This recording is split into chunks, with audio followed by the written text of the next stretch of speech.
سخن دنیا کی سب سے پاکیزہ و مقدس کتاب قرآن پاک ہے۔ ہمیں چڑھتے سورج کی طرح یقین ہے کہ اس کا ایک ایک حرف سچا اور صادق ہے۔ وہ قرآن پاک جس کی زبان مقدس، بیان مقدس اور جو فصاحت و بلاغت کا ٹھاٹے مارتا سمندر ہے، جس کے متعلق ارشاد ربانی ہے۔ قرآن وہ کتاب ہے جس کے صادق اور برحق ہونے میں کوئی شک و شبہ نہیں، جس کے بارے میں محسن انسانیت حضور پاک صلی اللہ علیہ وسلم نے یہ ارشاد فرمایا کہ تم میں سے سب سے بہتر وہ شخص ہے جو قرآن کو سیکھے اور سکھائے۔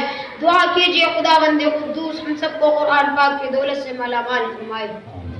نوجوان دوستو، قرآن پاک رب ذوالجلال کی طرف سے عطا کردہ وہ حسین تحفہ ہے جس نے 23 برس کی قلیل مدت میں پورے عالم میں انقلاب کا برپا کر دیا کہ بڑے سے بڑے فصحاء، بلغاء، ادباء، شعراء حیران و ششدر رہ گئے، جس کی آیتوں کو سن کر پتھر دل موم ہو گئے۔ دوستو، یہی وہ قرآن ہے جو رہتی دنیا تک کے انسانوں کے لیے سراپا ہدایت و رحمت ہے۔ یہی وہ قرآن ہے جس نے رسول کی رسالت کا اعزاز بخشا۔ یہی وہ قرآن ہے جس نے پت مردہ قلوب کو تازگی بخشی۔ ہاں، یہی وہ قرآن ہے جس کی برکت سے جنات و شیاطین کا آسمانوں پر جانا بند ہوا۔ یہی وہ قرآن ہے جس کی برکت سے عزت و رفعت کے شامیانے گڑ گئے۔ یہی وہ قرآن ہے جس کی بدولت محبوب حقیقی کی رضا نصیب ہوتی ہے۔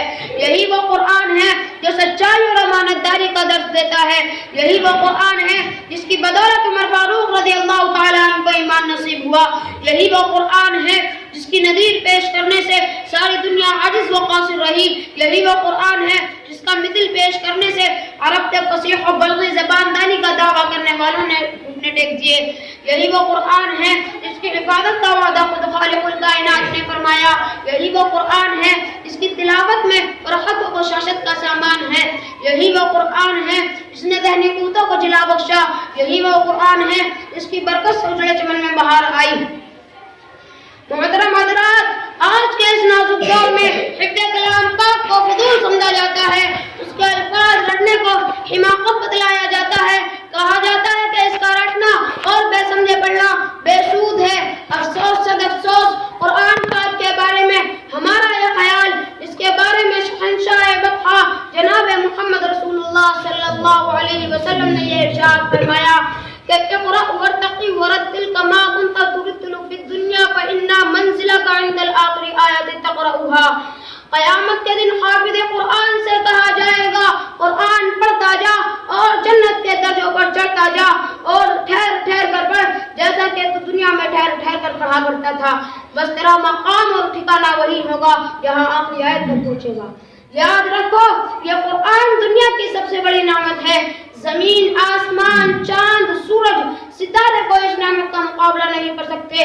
یہ قرآن رب کائنات کا عظیم اور مقدس کلام ہے، اور کیوں نہ ہو، جبکہ اس کے اتارنے والا امین، جس کے ذریعے اتارا گیا وہ بھی امین، جس ذات پر نازل ہوا وہ بھی امین، اس مقام پر نازل ہوا وہ بھی امین، جس مہینے میں نازل ہوا وہ تمام مہینوں سے افضل ہے، اور جس رات میں نازل ہوا وہ 1000 مہینوں سے بہتر ہے۔